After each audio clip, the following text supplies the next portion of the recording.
Seltzer Kings. Podcasts. This episode is brought to you by Paramount Plus. Gladiator 2 is now streaming on Paramount Plus. Rated R. Years after the death of Maximus, Lucius is forced into the Colosseum after his home is conquered by tyrannical twin Roman emperors. With the future of the empire at stake, he must find strength and honor to return the glory of Rome to its people. Gladiator 2, now streaming on ParamountPlus.com. Seriously, how difficult is it to find good help these days? What are you going to do about your housekeeper situation? You have to let her go. You can't trust your domestics. You don't feel safe in your own home. I won't miss her. She was totally rude to me every time I was over there. Did you guys know that 90% of all identity theft is committed by relatives of the victim? That's an interesting fact. At least I think so. But you know what? No one cares what you think, Veronica Mars. Not anymore. Not since you stabbed all your friends in the back. You seem to care a bit what I think. Tell the truth, Veronica. Did you just sign up for newspaper so you could be around Duncan? No. I'm here so I can be closer to you. In fact, they're thinking of putting me in your 4th period government class. We've got computer lab 4th period. Oh, shoot. My loss.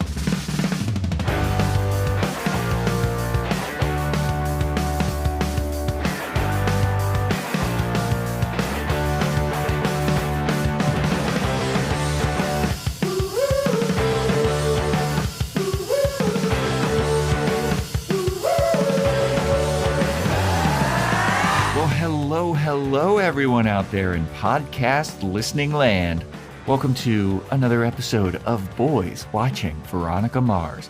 We're just two boys watching every episode of Veronica Mars for the first time, giving our review, our reactions. We're your hosts. I am Joe Welke. I am Vance.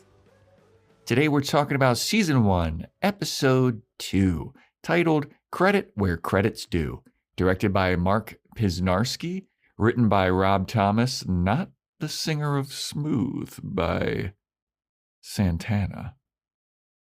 I'm going to do this joke every time. I was like, how many episodes can you do that? That's such a good song. We're like on episode 50. Original release date, September 28th, 2004, to an audience of 2.21 million people. Before we get into the episode, everybody, we got some shout outs. We got a shout out. This is an unprecedented shout out. We got a 5-star Apple Podcast review for Boys Watching Girls, which was our first ever podcast on the HBO series Girls. So we want to give a shout out to Courtney. Courtney, glad you went all the way back to our first podcasting excursion. Love it. I know that there's a couple people that have gone back and listened to Boys Watching Girls. Just can't get enough of the hot takes. Yeah, and we should just let people know that is not on this main feed. No, you have to do a separate search. Yeah, you got to search out that one because I tried to bury that one. But we did the whole series. And Lena Dunham's movie also. Tiny Furniture. And some other stuff probably is on that channel. Yeah, we did a controversy episode. Yeah, bonus episode breaking down the guys, breaking down the girls. Yeah, that was a time. That was a time. We've had consistent different bits for every. I think Joe's Fashion Corner started off in Boys Watching Girls. Yes.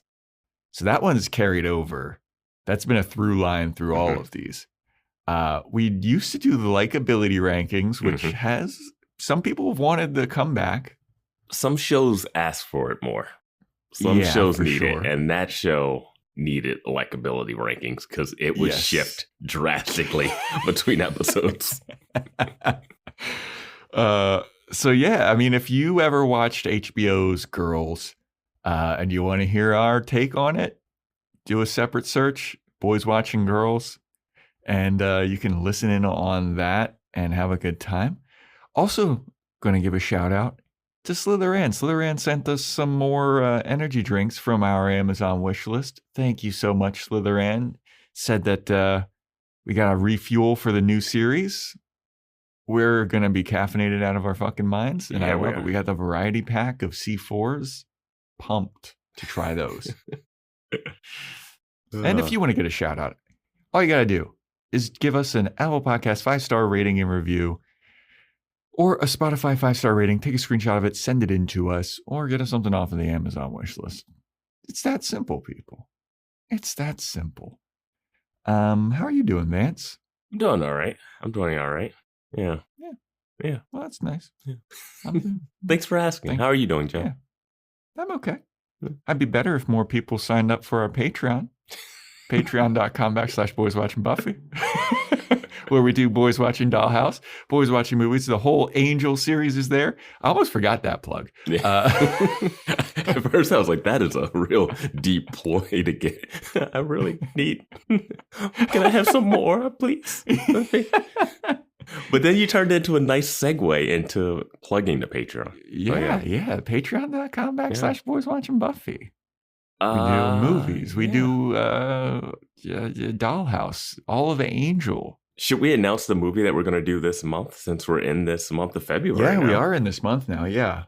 You go for it, Vance. Okay, yeah. So last month we did Dr. Horrible's sing-along vlog. And this month we're doing Romeo and Michelle's high school reunion. Which, funnily enough, I just saw something on Instagram about how they're thinking about making a sequel, or the two actresses are open to doing a sequel to it.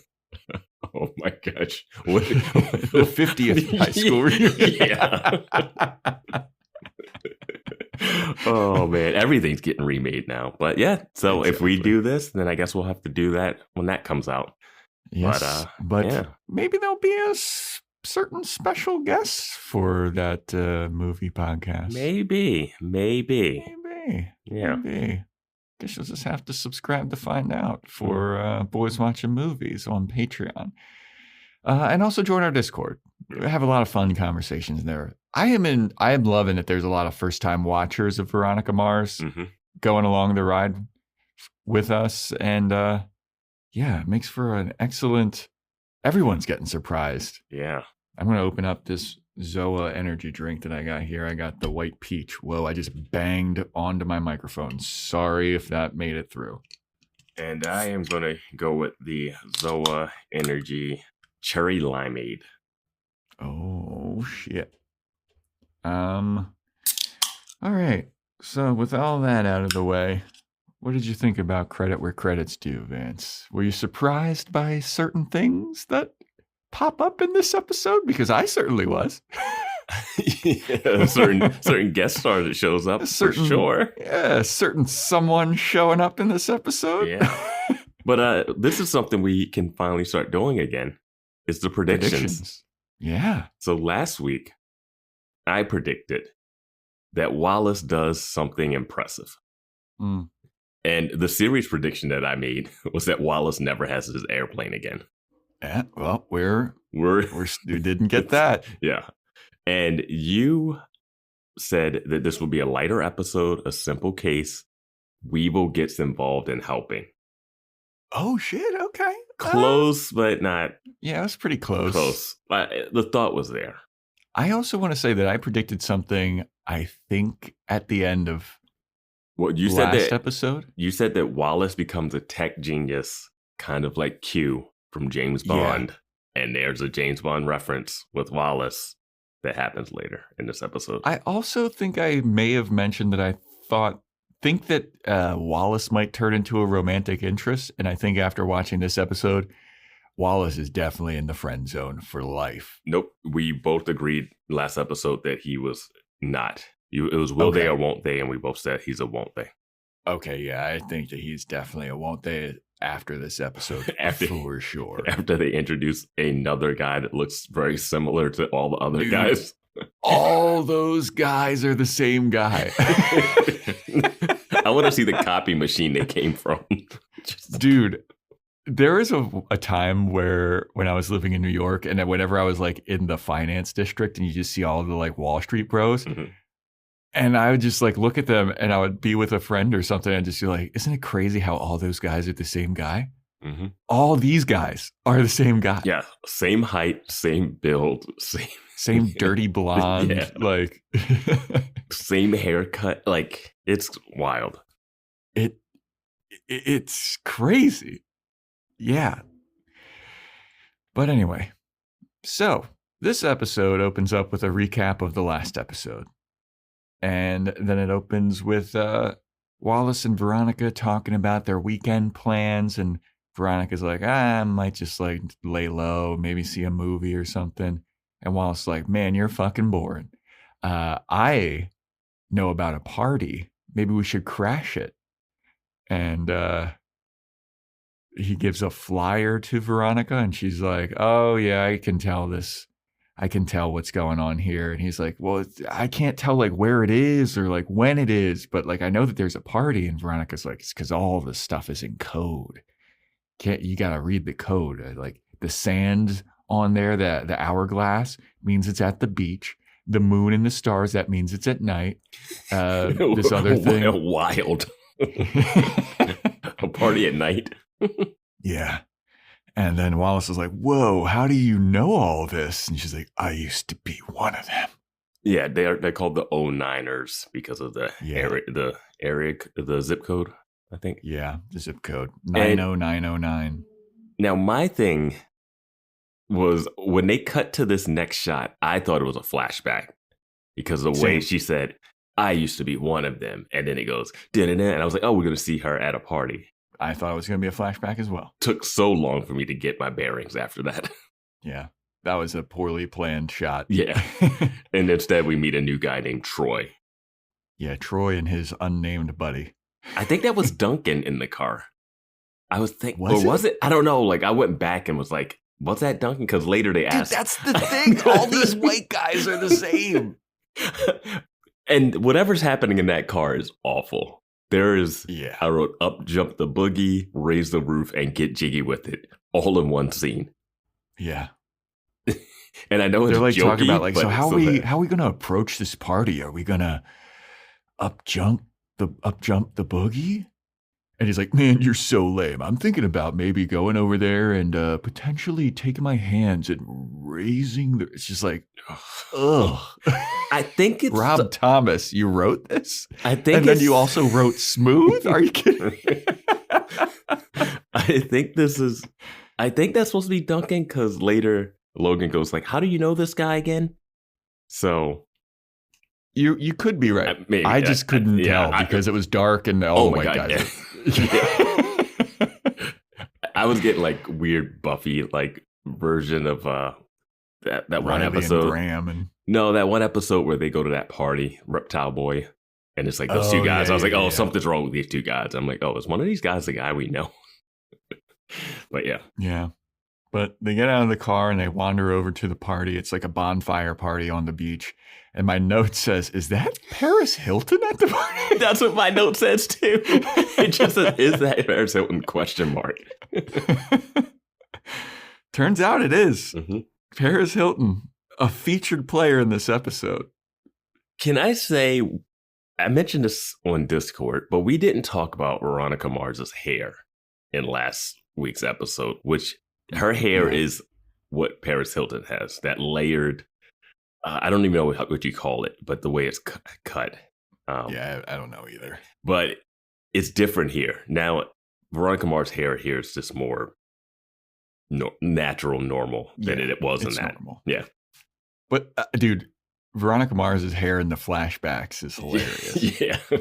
It just looks so weird and different. Yeah.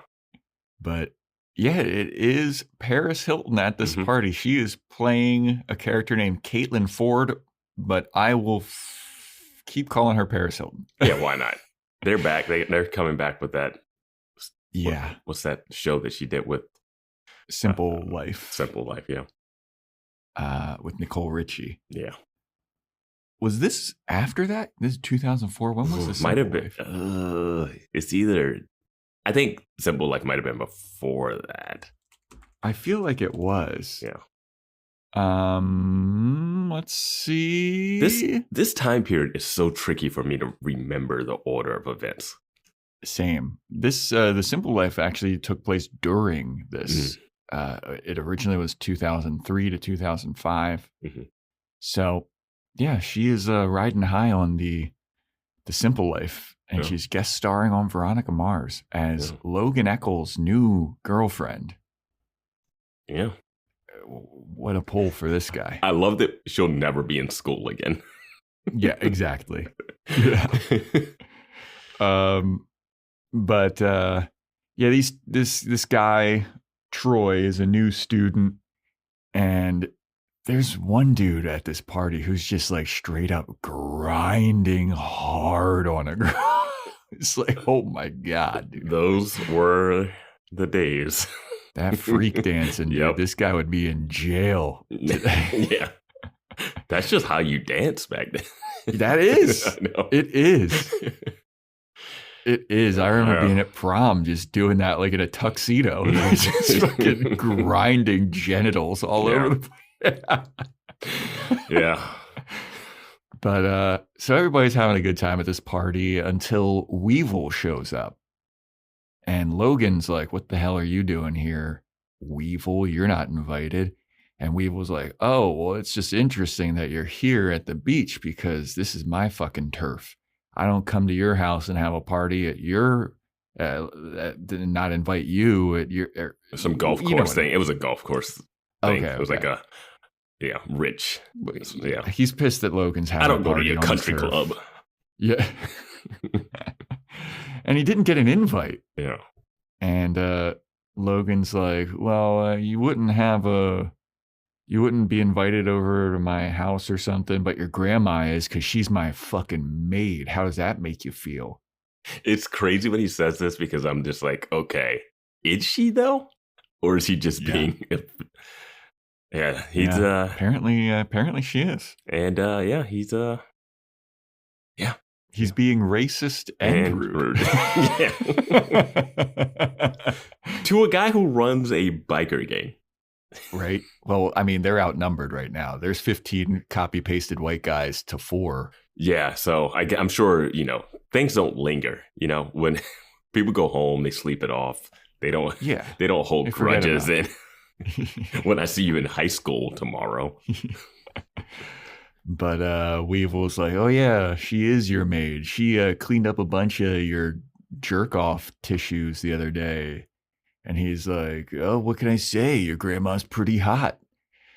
And then the sheriff show up and they break up the party and everybody scatters like little roaches. And the one sheriff says to the head sheriff, whose name is Lamb. I forget his first name. The main sheriff is Lamb. Yeah, the main... His name is Lamb. So many actors in this show look like actors that I've seen in other stuff, and then I look them up, and I'm like, these aren't those people. I feel like they're like the not like B-list version of other actors, but they're the actors you order off of Wish. Because he reminded me of something. Maybe I was getting like Banshee vibes for anybody that saw that. He's the guy that plays Homelander, but I don't know. Their plan is they're going to take the kegs from the party after all the high schoolers leave. They're not going to arrest anybody, but they're going to take the kegs and have a cookout at their place tomorrow. It's like, man, these cops. Nah, that's actually like legit. That makes sense. I've been to way too many of those parties that break up. The cops come, everyone just leaves. They're not doing all that paperwork. They got a noise violation call. Usually a field party, though.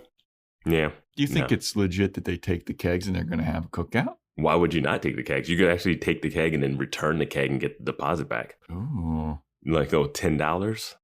Nice little... Yeah, I mean, what else are you going to do? That's the good... Why waste a good keg? Yeah. Underage... What are you going to do? Underage drinking? It's fine. That's the game that you play in the U.S. That's good. That's in the U.S. That's just a game you play of trying to drink, trying to get something to drink when you're underage is always the challenge. That's how acceptable can we get beer? Crooked coppedness. Yes.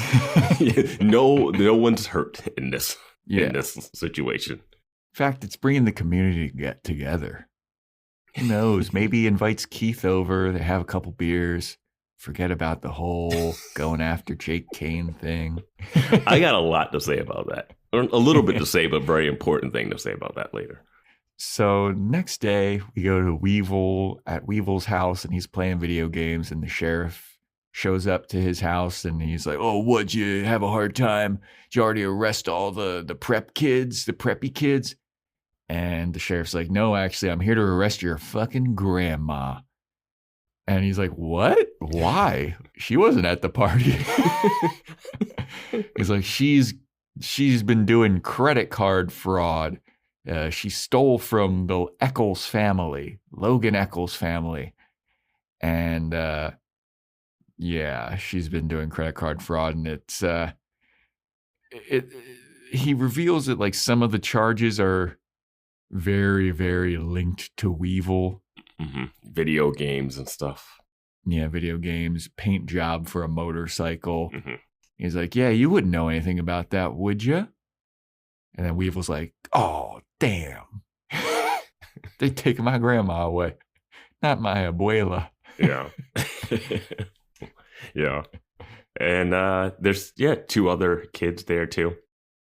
Yeah. One of the kids in the background has a funny look on their face. They're like reacting to like something that's completely different.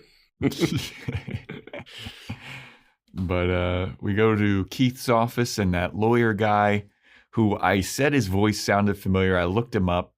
His name is like Darren Norris, I think. And he is the voice of some of the Fairly Odd Parents. He has like a zillion voice acting roles. Okay. So I was like, okay, I get it. Gotcha. But they are going over the grandma's credit card fraud charges, and it, like I said, it's all like video games. It's stuff that definitely Weevil would get. And they're like, "Well, we think it's Weevil," and Veronica's like, "I don't think it's Weevil. Weevil's a good guy. I don't think it's him. He did a favor for me once. He's legit." And then they're like, "Well, why don't you fucking investigate it? Because I don't feel like it." Insane when the dad's like, "Hey, he's in your school, right? You mind running point on this? I gotta go do something." I got a thing. The lawyer acts as if. So I was gonna bring this up later, but this episode serves as like pilot 2.0, right? Because for people that don't know, when back in this time when you made a TV show, you would make a pilot and you would like show that and see if you could actually do the show. And there's a long time between the pilot being made and then the rest of the episodes being made. And between that, that's why like you'll be like, "Wait, her hair's changed completely different from this first thing." There's a lot of gap between that. And then they kind of reestablish like what's working, what's not working. So they don't kind of throw that all away, but they kind of do a little semi-reset. Like, because the pilot, I guess, would kind of serve more as like a proof of concept type of thing. Yes. And this one, it feels as though Veronica Mars hasn't had that relationship with Weevil, even though she's referencing that thing. And the lawyer here has been helping Weevil's two little buddies, two of the biker gang people. But here he's helping a grandmother and then being like, I don't know if you can trust that Weevil guy. I'm like, all your clients are Weevil's people. That's not how you would. I've seen you at two cases and they've been Weevil's grandmother and Weevil's two friends, associates. Yeah. Right. So it's just stuff like that. And there's a thing that happens later in this episode that's clearly just like repurposing some stuff. But, yeah. So after Keith tells Veronica, like, "Hey, you fucking take this case. I don't feel like I'm there. You go to your school, right? Whose name's on the door? Me? But everybody knows that it's you." It's Mars. It's Mars investigation. Oh, they share that name. True, yeah. They share that name. Fair enough. I like that their logo is like the conspiracy theory, like triangle with the eye and stuff. See it on their door. Not the right logo to have when you're known as the guy who botched the case by going after false evidence. Was there false evidence? Was there any evidence? That's the dude. That's what I don't get. We'll talk about it. We'll talk about it. But so Veronica goes to Weevil's house and she's like looking at his motorcycles, new paint job, and she's like, huh. And she's looking around. Then Weevil comes out and he's like, what the fuck are you doing here? And Veronica's like, look, man, I'm trying to help you with your case. And he's like, oh, so you think I'm guilty? Oh, you think that all these credit card charges are because of me? Oh, you're just believing rumors, huh? Well, if we're going to believe rumors, then I guess that means I believe all the rumors about you, that you're a little freak. You're a little freak nasty slut girl, and you spy on Duncan and you send him pictures of yourself. And then Veronica's like, bro, come on. She didn't deny it. She didn't. And she did roll her eyes. And photography is her hobby.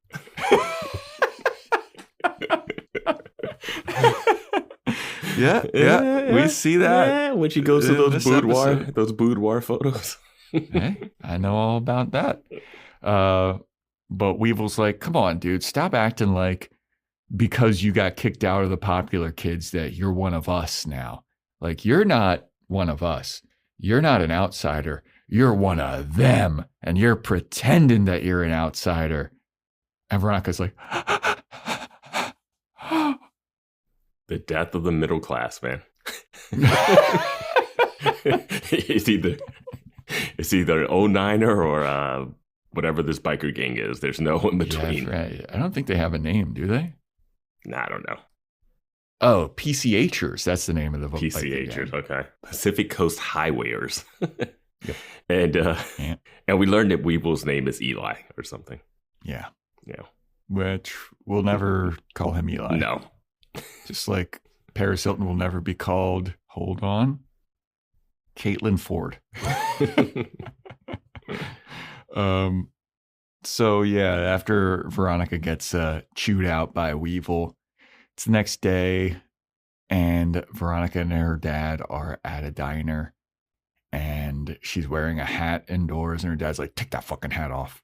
She's like, oh, why? She's like, it's fucking rude. Fashion corner, Joe? Hat? Yay or nay? Yeah, I never got that. Maybe it's just the hat itself, not the how it looks. Yeah. I mean, this whole outfit is a travesty. Okay. I'm just saying, we haven't been getting a lot of Joe's Fashion Corner for this show yet.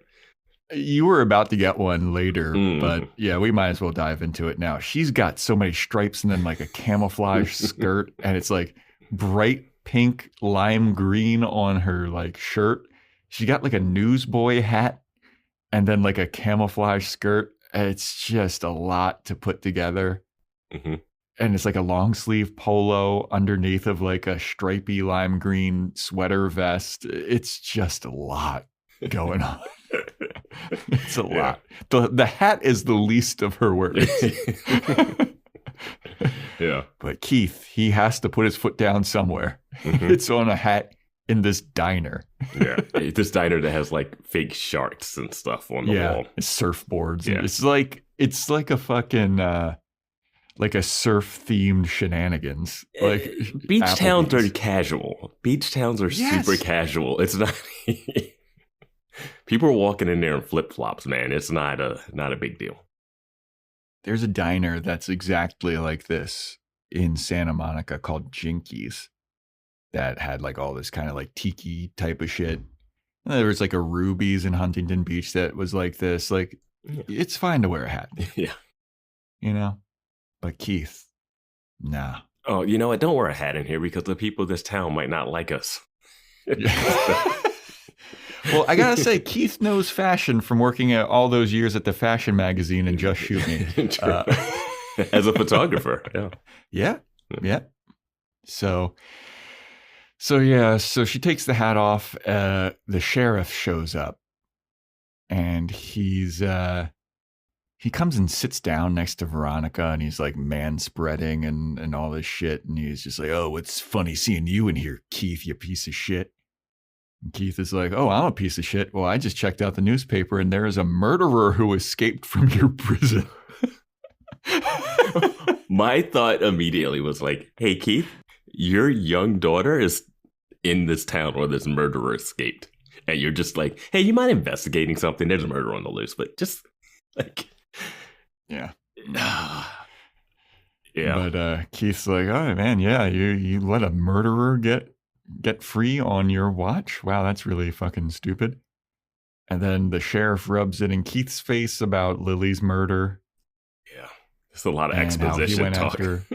about how he went after the wrong guy and yada, yada, yada. And Keith is looking at him like, okay, all right. Yeah, I'm still suspicious, but you got me there. But I think there's more to this case than you think.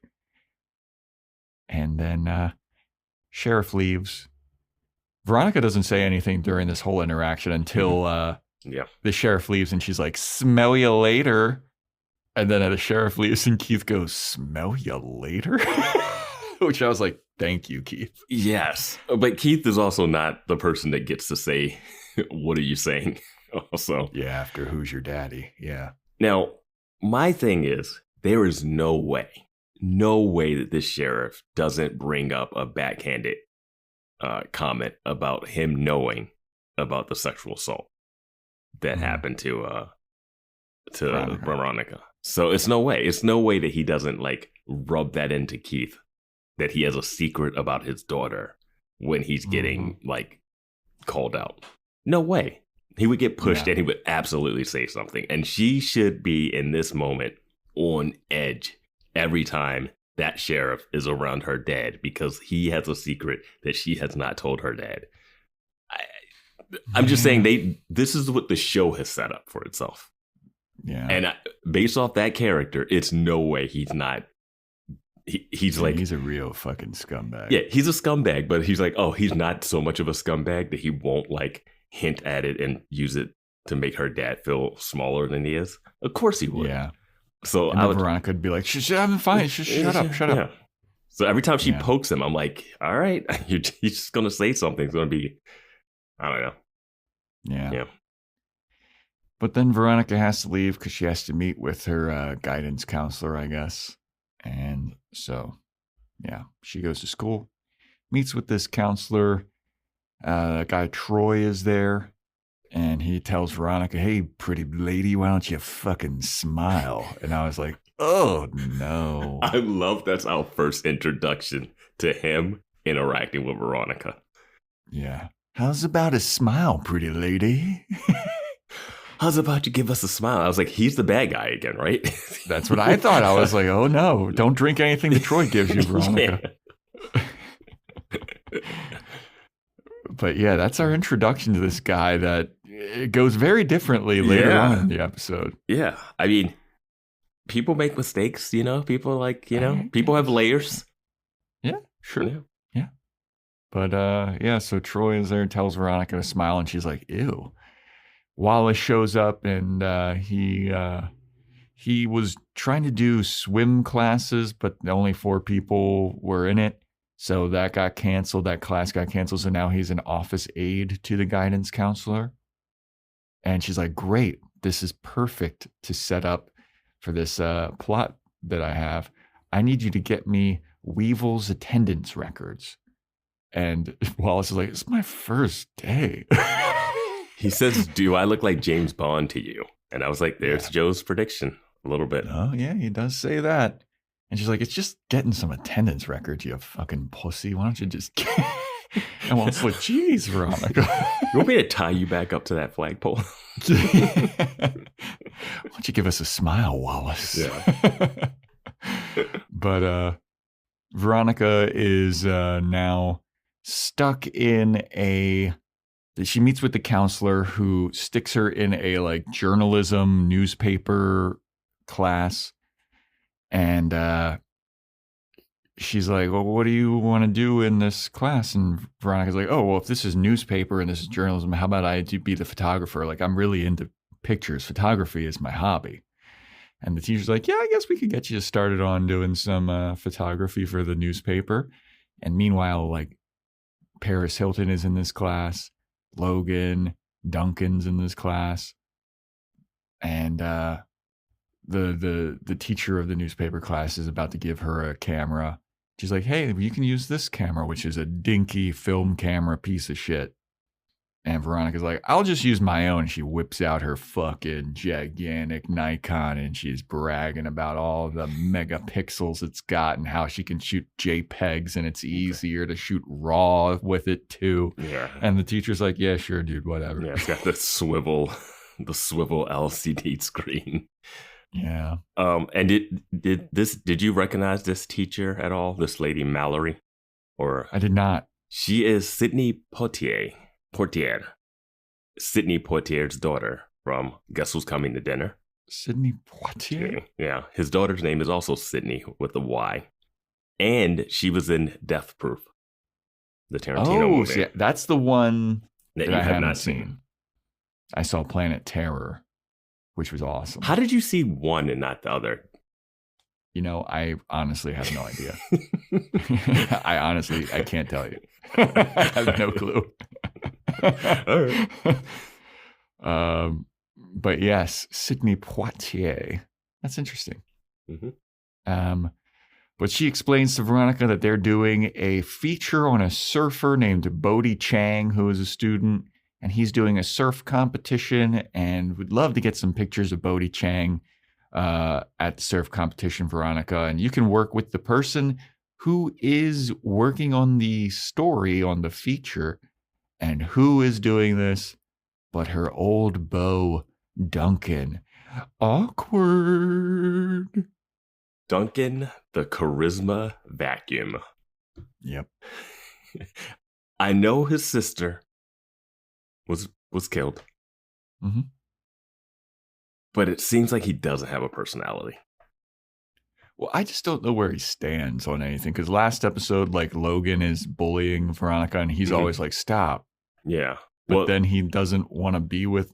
I think that that's he those still soft. holds... That's those soft reset things, you know? Yeah, I think he still, like, holds a candle for Veronica. Like, he still is about Veronica, but he can't because the whole murder. Well, we broke this down last episode. People in Discord was happy that we did a timeline thing. But when did he break up with her? It seemed in the pilot that he broke up with her before the way that the pilot lays out the timeline makes it seem like Veronica had no idea why. But then we were like, he definitely had to have broken up with her after the investigation. Well, it seemed after the murder. I thought we said it had to be before it because she said, I don't know why he broke up with me. Yeah. So that seems like it had to be before. Yeah. And we get like a clue later from a flashback scene of maybe they broke up because of something that somebody else did. Mm-hmm. But it's so tricky because it seems like the breakup would have been because of your dad and all this stuff. But yeah, I don't know. Maybe it was all part of the plot. Also, do you really want to be with these people now that you've taken a step away and you've seen them? Yeah. Now that you've gone to a party where you weren't like one of the popular kids and you see how they roll. Yeah. Yeah, they're not good people. Yeah. They allow bad shit to happen to you.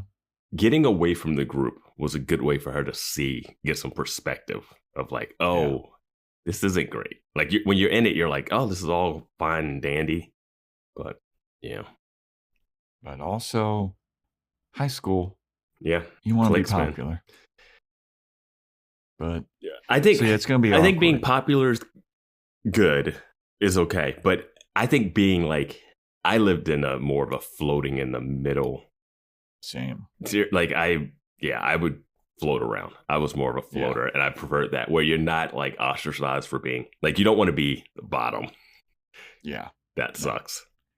Let's just put it this way. I was on the lacrosse team, but I was a bench warmer, glue guy, clown. Let me put it this way. I was on the football team, but I was the punter. And I was co-captain of my football team with the other co-captain who was our kicker. And our football team was not good. And my high school no longer has a football team. So it wasn't that bad. I was on the periphery of a lot of the groups. I was hanging out with the soccer, lacrosse popular kids, but also the dumbasses. Me and my buddy took over. I was thinking about this the other day. Me and my buddy took over the chess club. It made that popular for a minute too at one point, like when people were playing chess at lunch. I don't know. I don't know. I had a very unique high school experience, I would say, but it wasn't this clicky. That's where we got a sense of humor, Vance. That's how. That's how. I don't know. I just came out and I was just funny. I just was funny from day one. I don't know about you. I didn't have to work at it. I had to go through some shit. Yes. Being the punter in football really changed you. It did. It gave me a whole new perspective on the world, man. The haves and the have-nots. Those are kickers and they're not kickers. You're not a real football player. Get out of here. Only the punter I could not kick.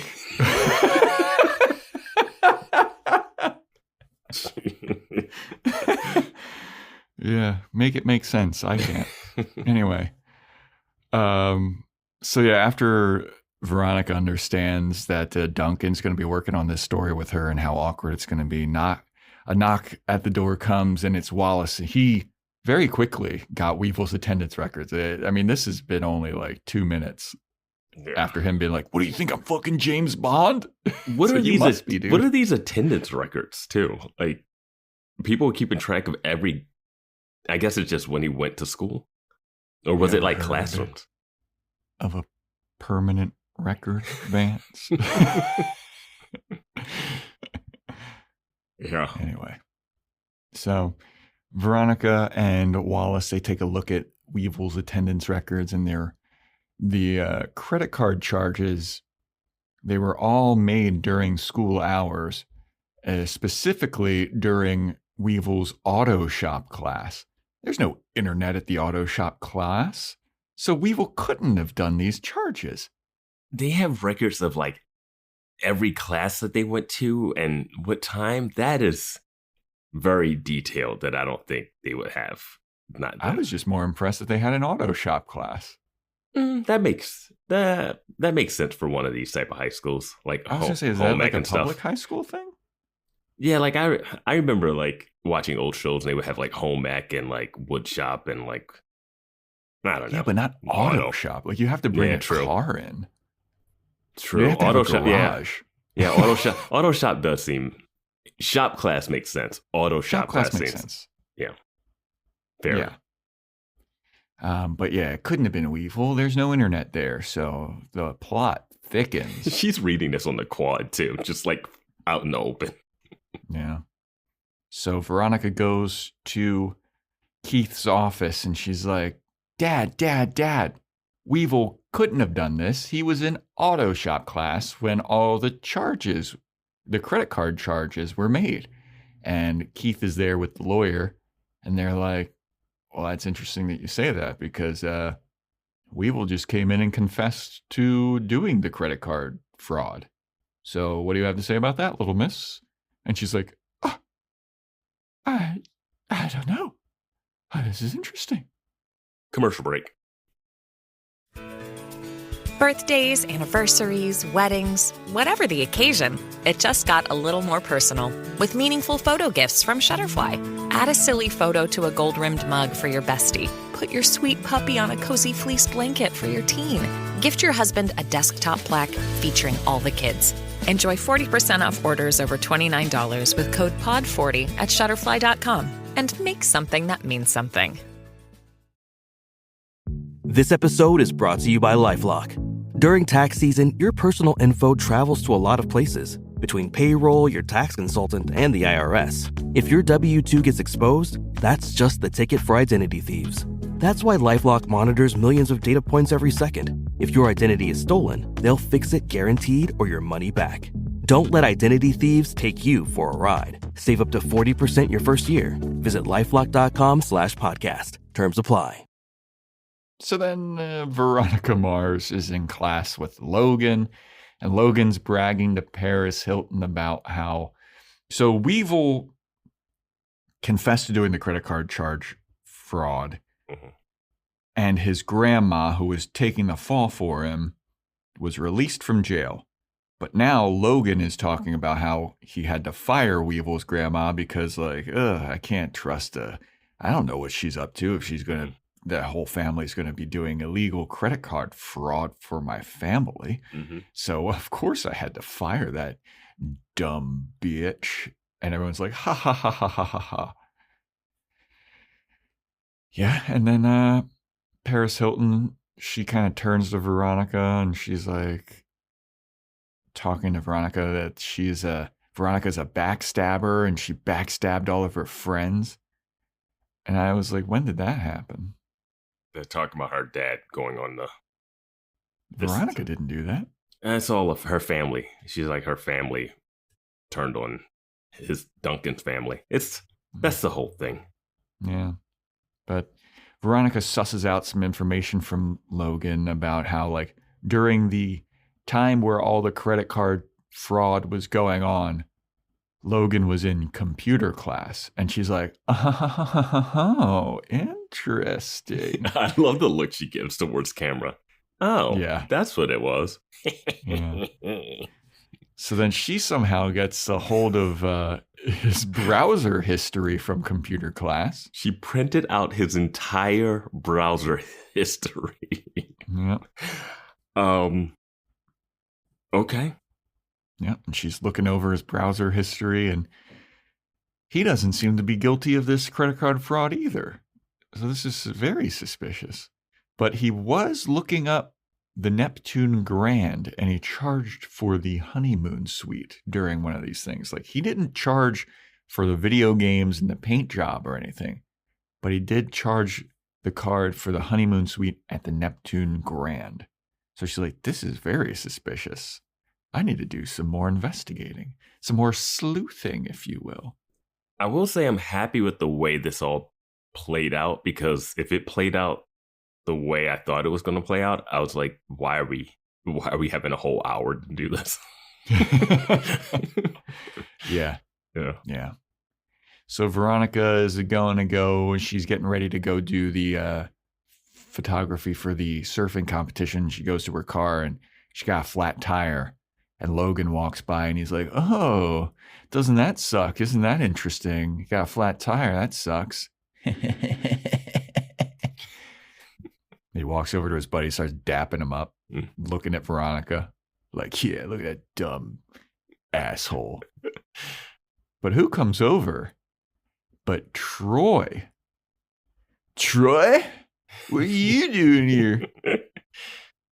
And he comes over to help her. Mm-hmm. And he's like, oh, man, it sucks. And Veronica's like, yeah, this is very suspicious. I've been in school for 2 weeks, and this is the second flat tire I've gotten. Wonder what could be going on here. Did you get your headlights fixed? I love, he comes over and he goes, flat? And she goes, just as God made me. Yep. And it was just like, oh, boy. Yep. I do like that he called it out. It's like, you are very snarky. Yeah. But then speaking of snarky, this should have been his first introduction to her. They should have cut out the one in the office. Yeah. The how's about a smile toots line. That no. It doesn't go with the rest of who he is. It goes with the last scene of his a little bit, but very tenuously. Yeah. But Paris Hilton, she shows up on a Vespa, like a pink Vespa. I love that she doesn't know how to drive it, and they just like got it just so that she could get a little bit into the frame. Yeah, you can tell. She looks so nervous just on like it. Three people just like pushing it, and then they let go, and they started filming. There's three guys that had just pushed it out of frame. All the budget went to everyone in green screen suits wheeling that there. But she shows up and she sees Troy hanging out with Veronica, and she's like, why is Troy hanging out with freak Veronica? And Duncan is like, what? Troy's hanging out. Wait, what? And then they see like Troy helping Veronica, like, hey, I'll help you change this flat tire? Will you forgive me for the how's about a smile toots line earlier if I change your tire? And Veronica's like, what's going on? Someone's being nice to me that's not a minority? What's happening? This doesn't add up. So he's starting to help her change the flat, and Duncan comes over. He's like, "Yeah, do you need a ride? We could ride we could go to surf competition together. We gotta leave now, or else we're gonna be late for beach."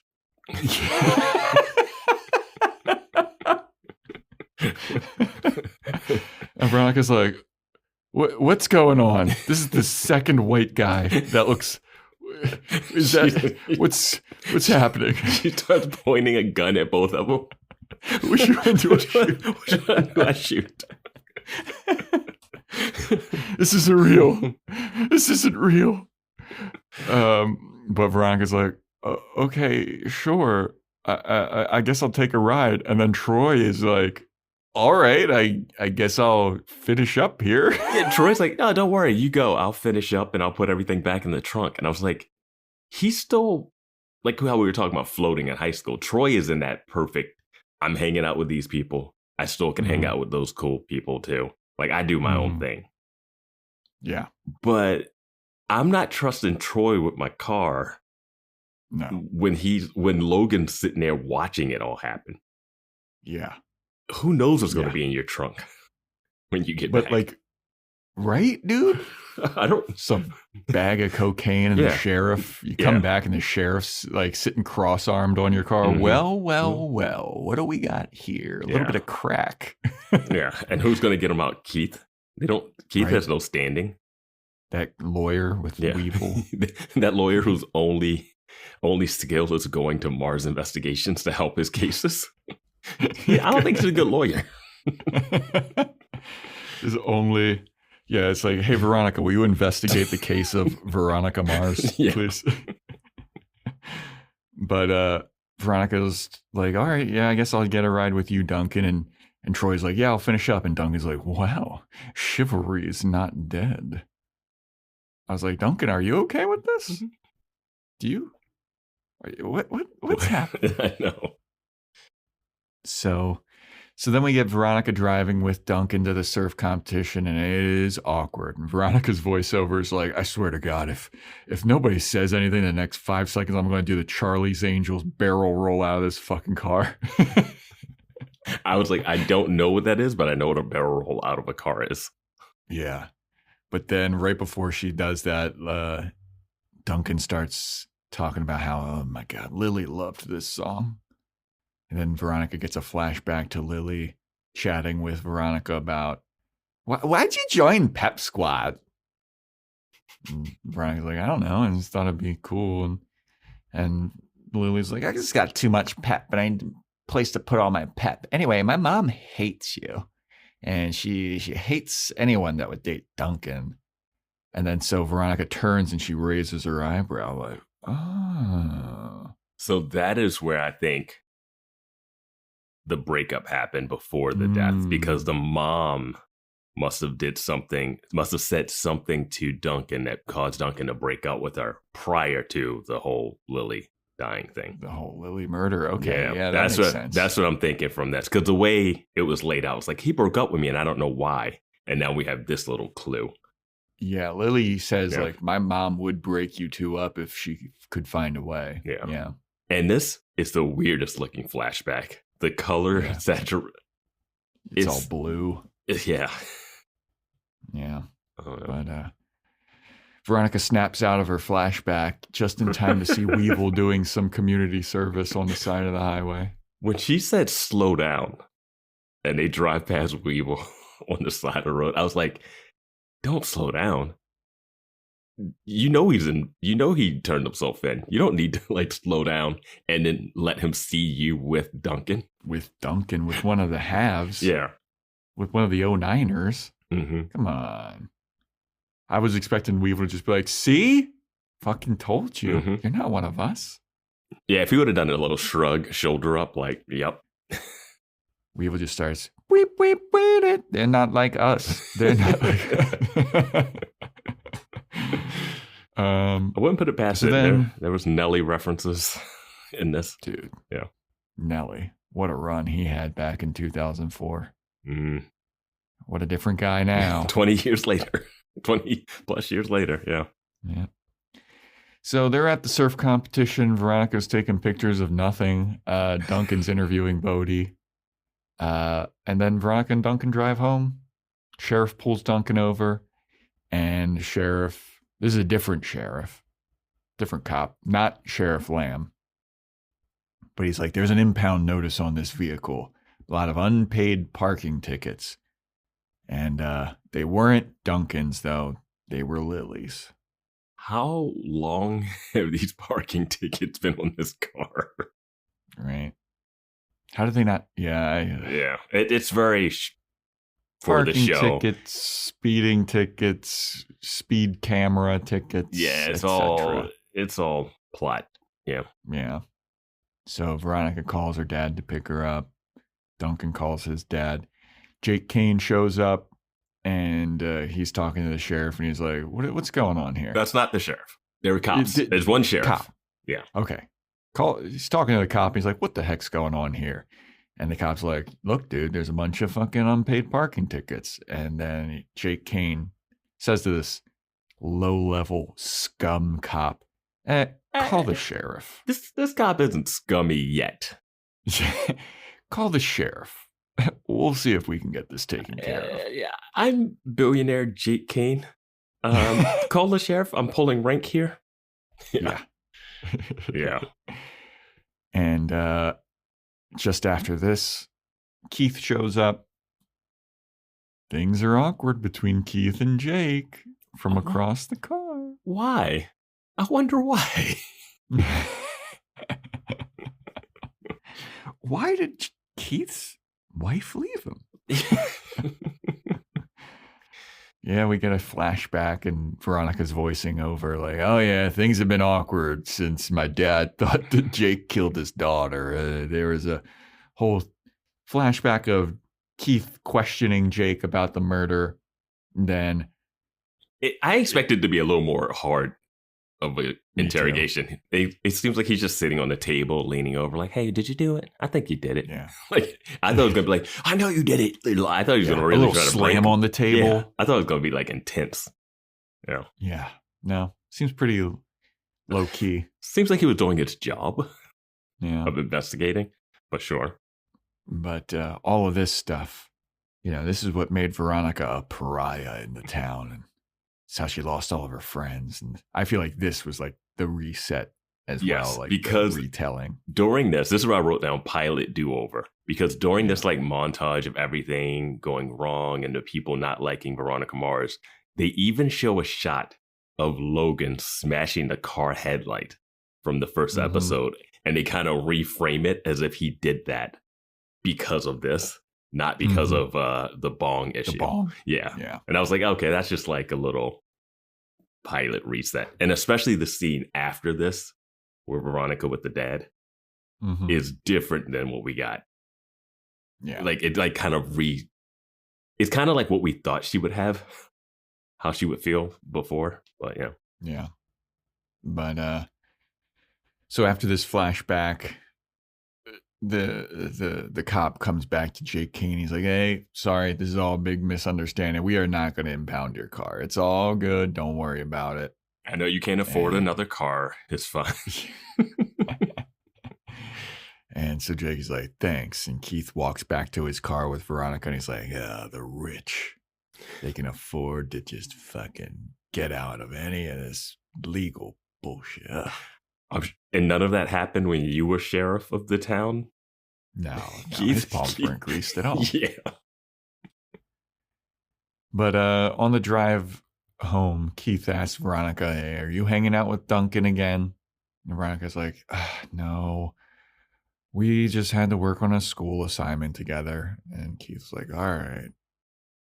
And then Veronica, does she She's ask him, upset. like, She's upset. Her voiceover is like she's upset because she doesn't know why he went after her. I don't know if this is voiceover. She says it, but this is voiceover where she's like, I don't know why he went after Kane so hard. Yeah. And from the pilot, she was like, yeah, he went after her, and I decided to stick with him, you know. And she kind of says that later in this episode. But here she seems like, God, Dad, if you weren't such a fucking asshole going after that guy. Like, she doesn't feel, it's still in this weird realm where she doesn't feel like the dad. It's like she accepts that the guy that showed up was the person that killed. Like, it seems like Veronica's not curious of like what actually happened to her friend. It feels like Veronica chose to stick with her dad, but she just wants the information she wants to know why Keith went after Jake, and Keith will not tell her. Well, so she's like, why am I sticking with my dad if you're not going to like trust me with that information? But you trust me with every other fucking case that comes through your. Well, I think they're trying to frame it as if the dad that she doesn't really think that the dad has anything on Mr. Kane or Jake Kane, because when the sheriff is sitting at that diner and they're arguing back and forth, and Keith is like, oh, you think, how did you solve that case? Did you get an anonymous tip? And did someone come to collect the money off of that tip? Like trying to say like the person will turn themselves in. Isn't that a little suspicious that nobody came to collect the reward? Yeah. And Veronica's there this whole time, like, listen to that. So she has to know, like, the dad still doesn't believe the person they have arrested for her friend's murder is the person that did it. And he still thinks the dad of her ex-boyfriend murdered her best friend and sister and his daughter and her ex-boyfriend's sister. So, like, there seems like there's so much there, but Veronica just seems like, if dad didn't go after him, I could still be part of the cool kids. Yeah. But it's like, there's your friend murdered. And like, yeah. And nobody cares about Lily. Yeah. She was getting that Duncan D, baby. He was dunking at D and anyway, Veronica's like, hey, we stopped by the Neptune Grand. I got a hunch. I got a case that I'm working on, Pops. And this is why I was like, this is a redo of the pilot, because the reason at the end of the pilot episode, she was mad at her dad because he was keeping a secret about the mom and Jake Kane and like the mom being in town and that license plate. That's what made her upset with her dad, not the Jake Kane stuff. She had already moved past that. Well, it's also like she saw the mountain of evidence that Keith has been collecting at the end of last episode. Like, oh, he does have something, like, but I just don't know what and how it all ties together. But he does have something. Yeah. And so it's a little. She's acting kind of like, hey, my dad's got a little tinfoil hat. Yeah, that's what it's. That's the little bit of a redo of the first episode, kind of. Yeah. No, I can see that. Yeah. But yeah, she wants to go to the Neptune Grand, and Keith is like, all right, fine. So they go to the hotel and they do a little bad cop, good cop acting situation. And they make up some story about how Veronica's pregnant and the guy that she went to the hotel with, she didn't get his name, but she needs his name now. Can you give me some like surveillance video of from the last month, because I want to see who this guy is. Here's the credit card bill that was charged to get this hotel room. And the hotel staff is like, well, we don't have the surveillance video, but we have a detailed bill summary though for you here, so you can see what was charged and who charged it and yada yada yada. And Veronica sees that it was Paris Hilton who charged room service to Logan's family's credit card at the hotel. Yeah, she signed for the room service.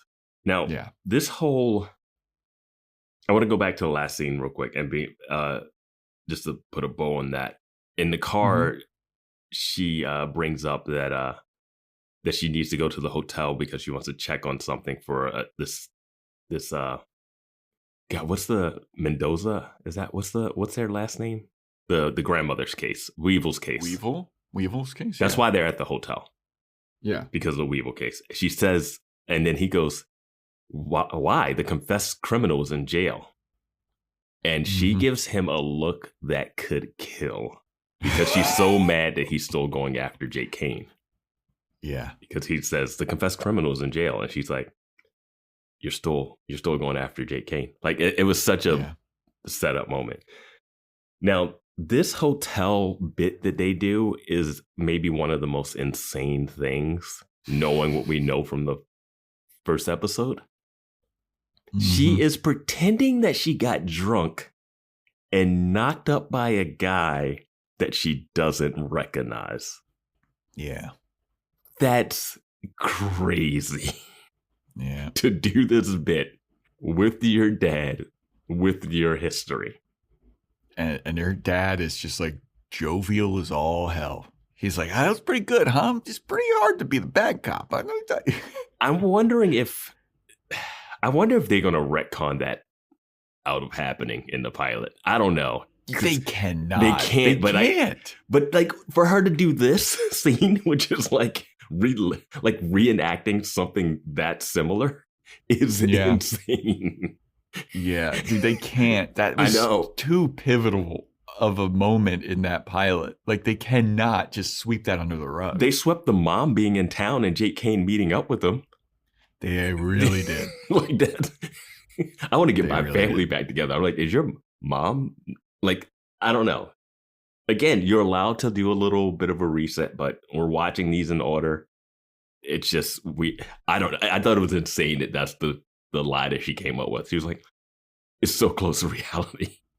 Yeah. It's a little too close. Yeah, it's so close that you would think that she'd be like, yeah, I don't feel great about this. Yeah. Keith might be like, are you pulling from some kind of real life? What did you really came up with that quick?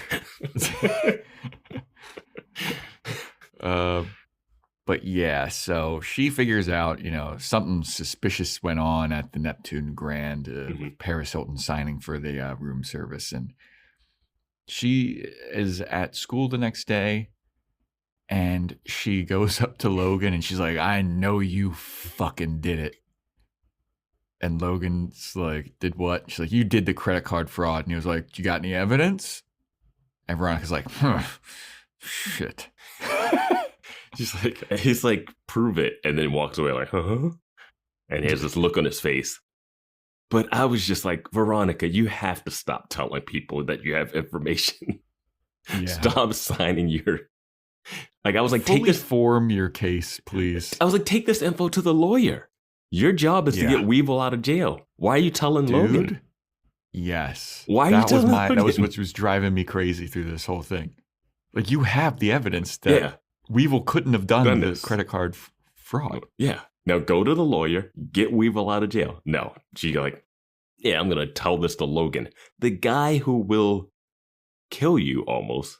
Like I don't know. I think he's capable of murder. Yeah, absolutely. Dude, Logan too, like, I hate to be this guy. Do you know? But he looks like such a fucking goober, like, just goober. Like, I can't take him seriously as, like, an evil guy, even though, like, he's portrayed as, like, the most fucking scummy person in this whole school. But he just looks like, Screech from Saved by the Bell. Those are the most evil people, though.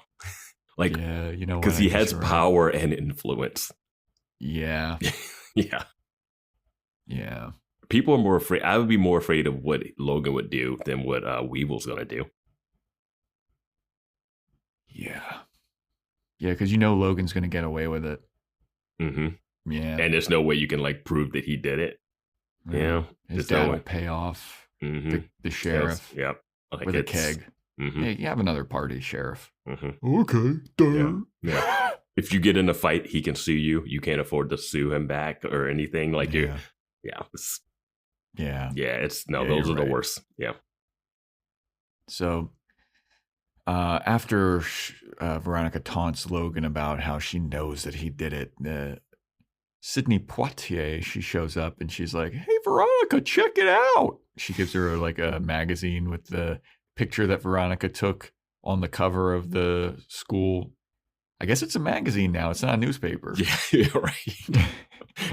And it's like photo by, story by on the front of the cover. Yeah. Just story by Duncan. Yeah. Never once saw her take that picture. Never once saw anybody surf in this episode. No. No. But Veronica looks down at it and she's like, hell yeah. Mm-hmm. Photography is my hobby. You know this little newsroom is going to be like the Scooby's library.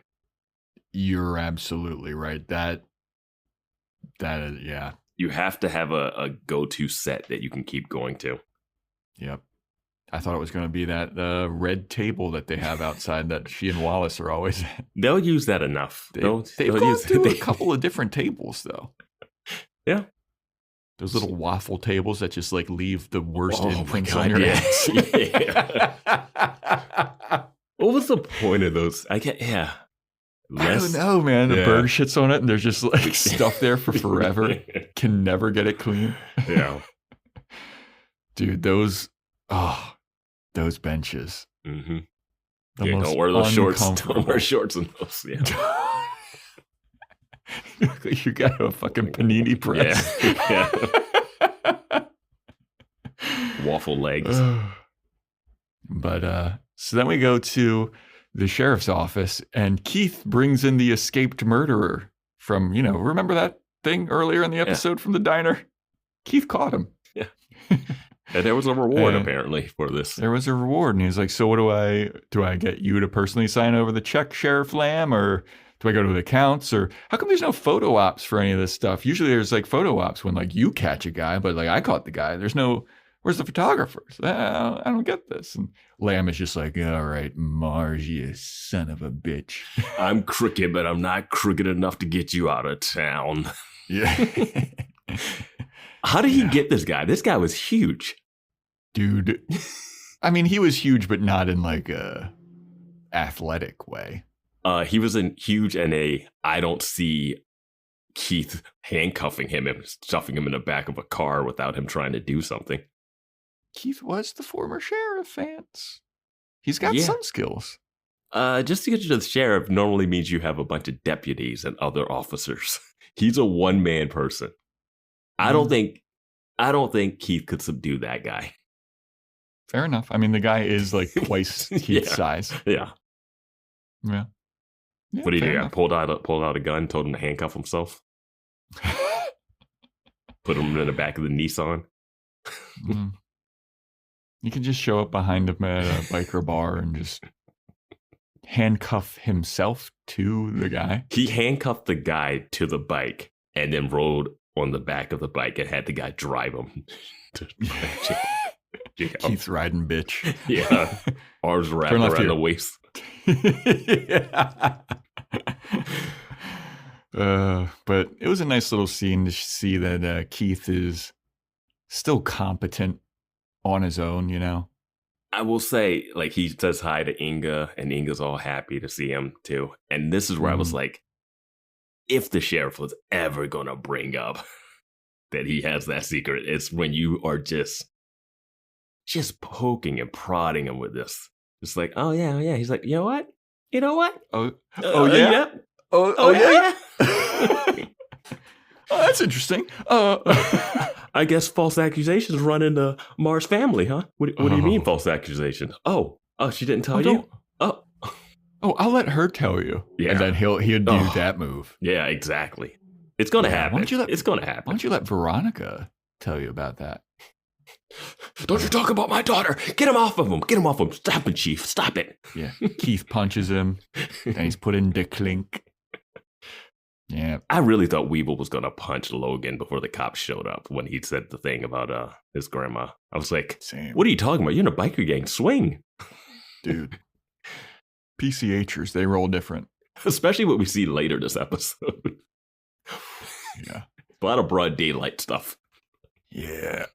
And anyway, so then we go to Veronica at lunch with Wallace, and they're just hanging out. And then Troy shows up, and he invites Veronica and Wallace to come to a party.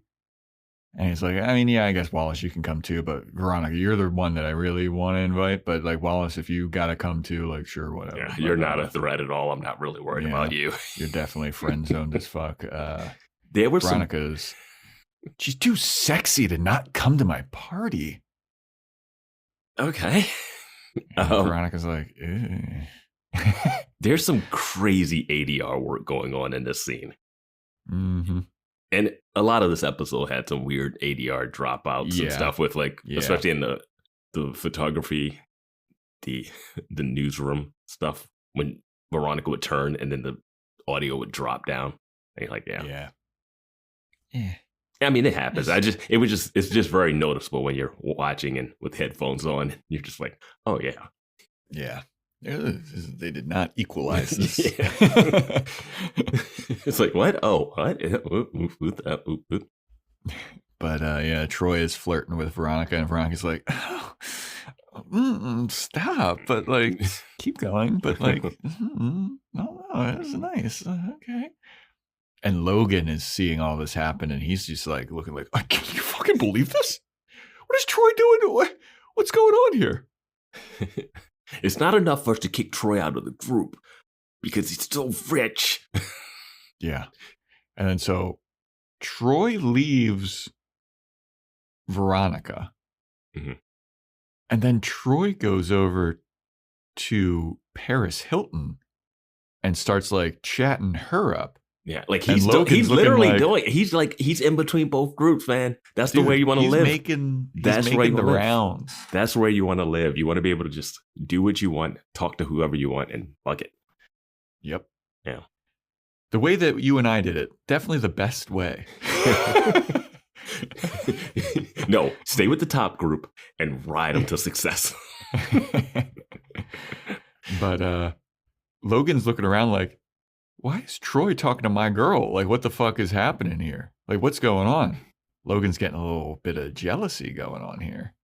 Like, this guy that looks like all of us is going to take over. I'm sure Paris Hilton just thought that Troy was you, Logan. Yeah. Completely honest mistake. Yeah, Logan's getting a little jealous. But Veronica is investigating the credit card bill a little bit more. She's going through some like phone numbers of like what's on the bill. Logan's going through Paris Hilton's purse now, and he finds her cell phone. And he's going through it, and he's like, who's she been calling? And he sees a number. Veronica's calling a bunch of numbers from the credit card bill. It seems like they call the same number. It's funny. Logan gets a busy signal. It's funny. Veronica's already on the... It's funny because Veronica, after Logan like points at her when she's talking to Troy, like he's like, I see you, Veronica. She's like, you know what? I'm going to bust this case wide open. I'm like, you should have been doing this. It's a guy in jail. Go to the lawyer. You're sitting here eating lunch and looking at photos of that you and Duncan took together. Yeah. But Veronica calls the number, and she gets Jesse Ford, who I guess is Paris Hilton's mom or dad or whatever. Or brother, or maybe. Yeah. I think it's definitely an alias, right? Or no, is it? No, is Jesse Ford. Someone Paris Hilton's last name is Ford. Yeah, so someone... it felt like a guy answered or something, right? Yeah. Didn't it? Yeah. But then Logan calls one of the numbers, and it's a dude. He's like, who's she been calling at 1 a.m.? So Logan calls the number, and it's a dude, and he just immediately starts, hey, what's up, hot stuff? You want to fucking come and tickle my meat? You want to? Where are you? Oh, you playing the quiet game? That's cool. And Veronica's like, hey, can you trace a phone number? For some reason, she's been calling, but this one, was this the number that she called that was busy? See, I thought that's what they were trying to do. Yeah. But I don't think that's I don't think that's what they're trying to do. But then for some reason, she's like, can you trace this number instead of like calling numbers? She wasn't calling and calling. And then she gets to this number and goes like, can you trace it? Yeah. So Logan understands now that Paris Hilton has been cheating on him with this guy. He actually sees the guy. Yeah. Because Logan's doing the whole like spinning around, like, oh, I see everybody that's on the phone. And it's clearly a guy's voice. And he looks at a woman, like a blonde woman, and he's like, it could be anyone. You know how cell phones only had like a 30-foot radius at the time? So like, this guy could be anywhere. Why would he be in the quad? Yeah, I don't know. But he is. Yep. And knowing that, the reaction that this guy in the quad has is insane, considering that he also would be able to see Paris Hilton. Yep. Yep. But we reveal that it is Weevil's cousin, Chardo. Yeah. Yep. Because the next day, it's like Logan figures out that it's Chardo. Mm-hmm. And Chardo's walking through school, and Veronica just shoves him into the girls' bathroom. That's not going to be good for her reputation. No, it is not. But he's like, well, dang, girl, what the hell are you doing? Why are you shoving me into the girls' bathroom? And she's like, I know you did it. I know that you did the credit card fraud, and you're letting your cousin Weevil take the fall for you. I can't believe you. And he's like, so what? Like, I got a plan. The plan is me and Paris Hilton, we're going to get out of here. I'm going to take her away because she loves me. And Veronica's looking at this guy like, are you fucking serious? Number one, you look like you're 45 years old. What are you doing in high school? How many times did you get held back, my dude? And then she's like, well, how come every time I see Paris Hilton, she's all over Logan? And Chardo's like, she loves me. Trust me. She loves me, and we're going to get out of this town. It's not big enough for us, and we're going to go across I don't know where they're going to go. But Veronica's like, bro, I have the information. I know that you're behind this. I'm going to threaten you with this evidence. Well, yeah, he says how could you let Weevil take the fall for you? You're a scumbag. And he says he's going to write a letter and confess when he leaves. I was like, yeah, where are you going to go to? The money that you have is stolen credit cards. You don't. Yep. They can cancel credit cards. Paris Hilton's family is rich. She's not. Yeah. Like, so this guy is mentally unstable. Like, this is dumb. And Veronica, it's amazing how stuff like this lines up for the podcast. She says, doing you was like doing the do. Yep. Yep. What? Yeah, that was. It's such a great and awful quote. Yep. It's so bad. Yep. If we were doing quote unquote for doing you was like doing the do. I think Veronica made it. I think the Veronica Mars series will be like if we were doing quote unquote, which is a Patreon exclusive. It's a Patreon exclusive, but if we were to do it for this one, if we were doing the do. Oh my gosh. Yeah, we're not doing it. We're not doing it. We're not doing it. But if we were. If we were.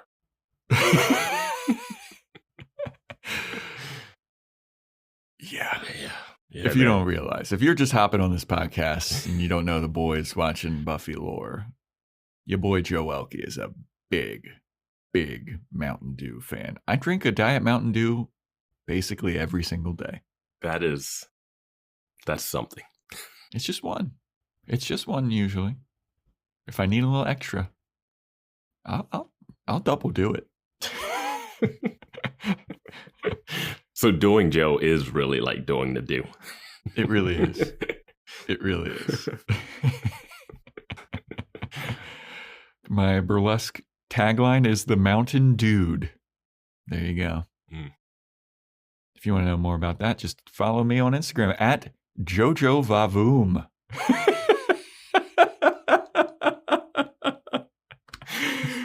I don't understand why Joe wasn't part of the popular clique. Where is Loretta Cancun? Need to see this woman. Oh, they retconned her out. I hope she shows up. Oh, she's gotta. She's gotta. Anyway, so yeah, Chardo thinks that Paris Hilton's going to run away with him. What a dipshit. What an idiot.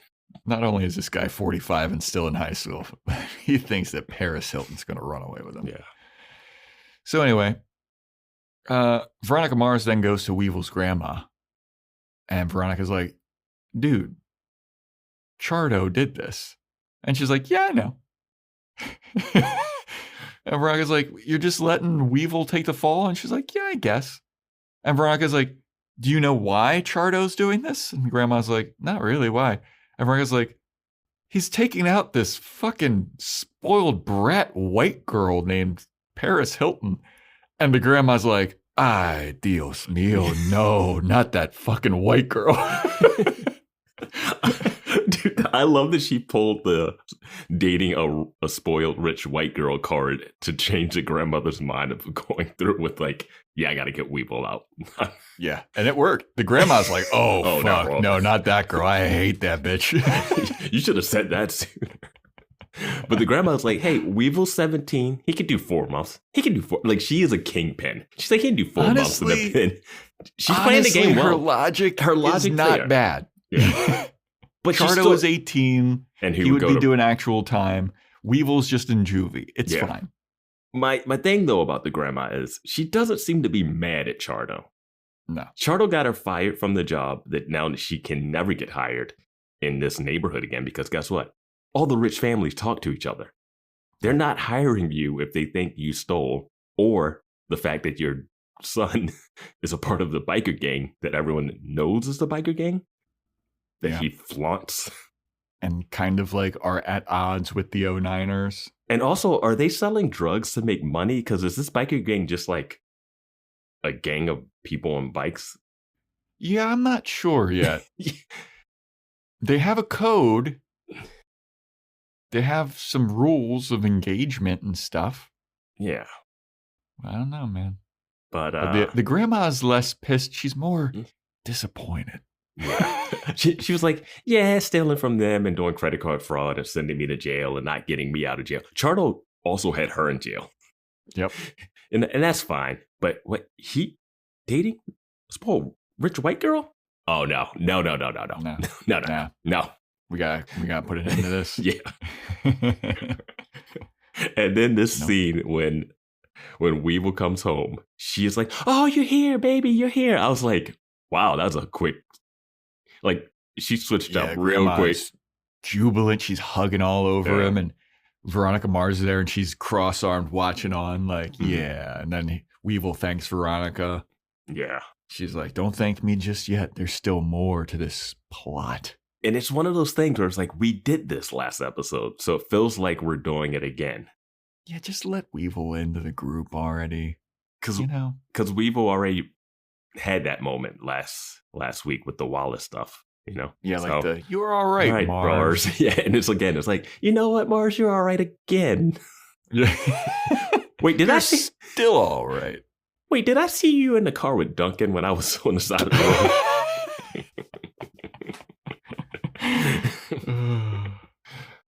But anyway, so after this scene, we go to Chardo, shows up at Paris Hilton's house, and he calls her.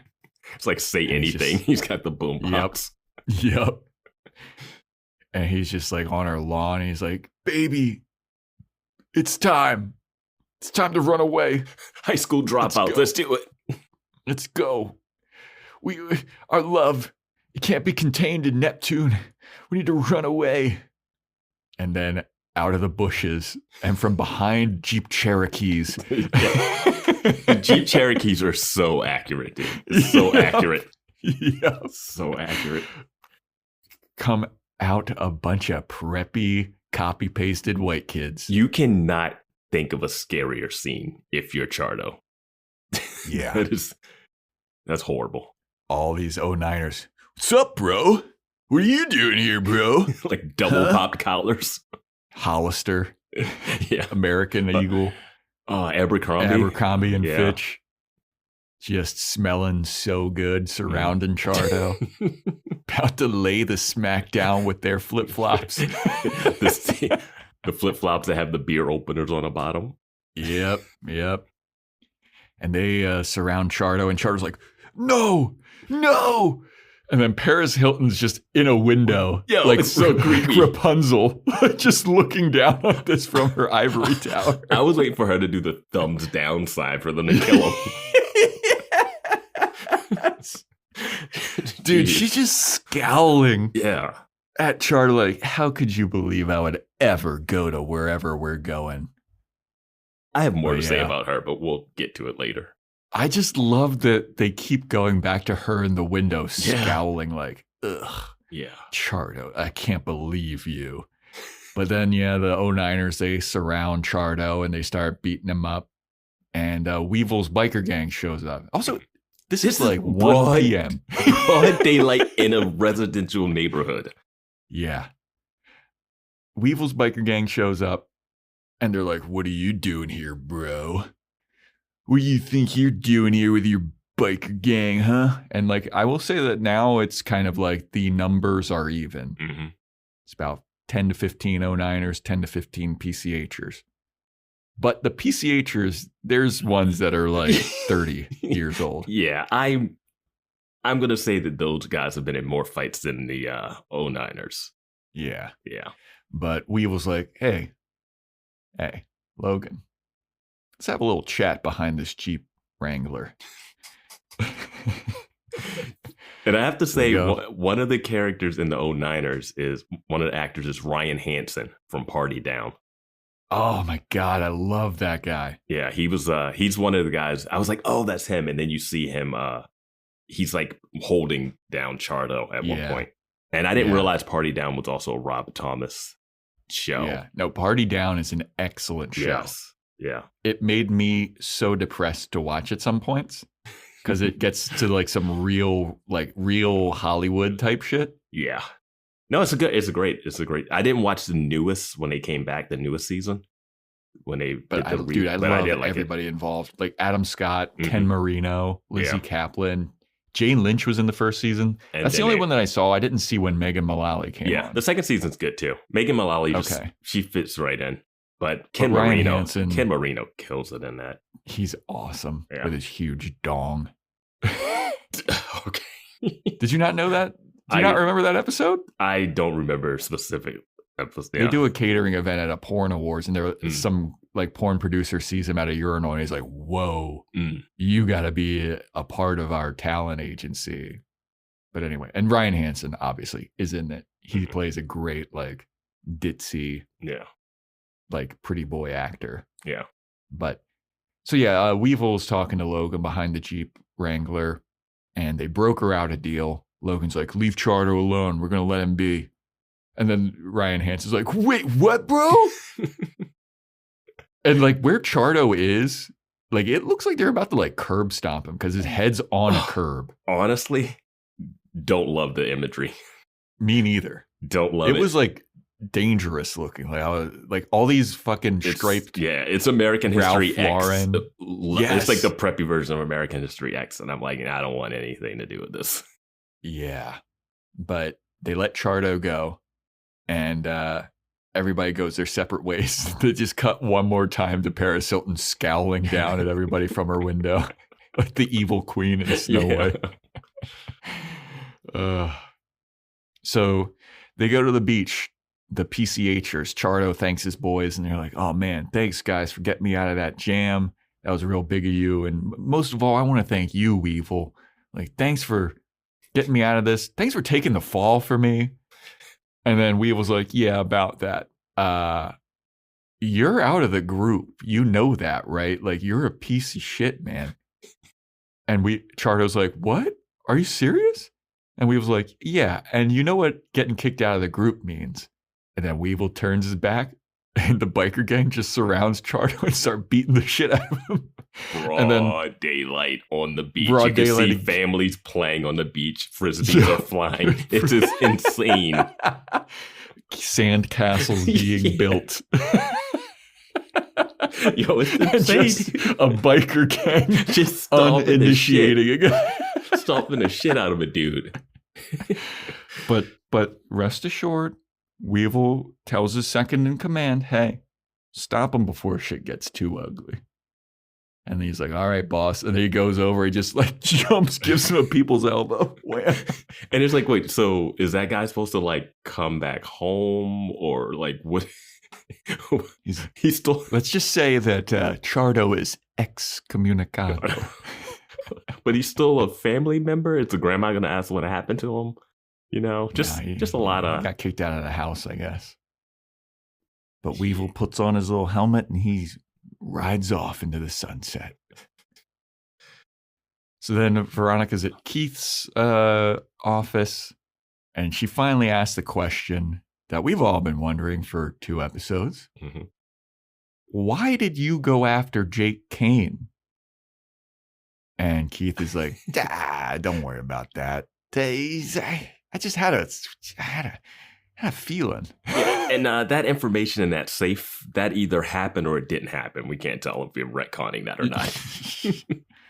But Keith is dancing around answering Mm-hmm. Veronica. He eventually never does. But he does admit, hey, if I knew the consequences of what would happen for going after Jake, like my wife leaving me, you being ostracized from school and all of your friends and Duncan dumping you and me losing my job, I would have never done it. I hated that answer. Yeah. Because does that mean if you thought he was guilty of murdering your daughter's friend, same age, you would... I guess Duncan's older than them? What's the age difference of Lily and Duncan? Yeah, I think that Lily is younger. Lily would be Because younger. I feel like Veronica and Duncan are the same age. I wonder what happened first, the dating Duncan or becoming friends with Lily.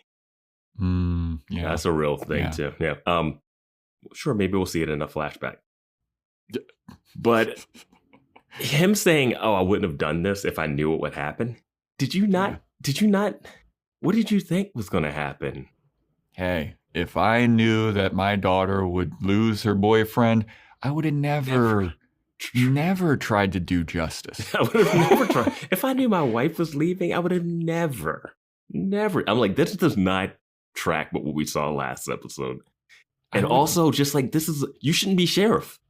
Yeah. If that's how you feel, dude. Yeah. I would have integrity. I would have let the billionaire get away with 20 murders if it would have kept you popular in school.